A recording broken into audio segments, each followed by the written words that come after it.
How to download the Royal Bank of Canada RBC app and sign in. Hey guys, welcome back to the channel.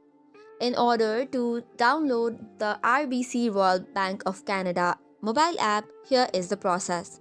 First of all, head over to Play Store or App Store depending upon your device type. Tap on the search icon and type in RBC. This way, you should see its mobile device. Tap on Install button, which should automatically start the download as well as installation.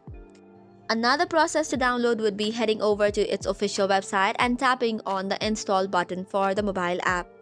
After that, you will land to its homepage from where you can enroll or sign in. Tapping on the sign in portal should require you to provide the client ID or the user ID. So type in your client card or the username. You can even save it and then tap on next to go to the next page.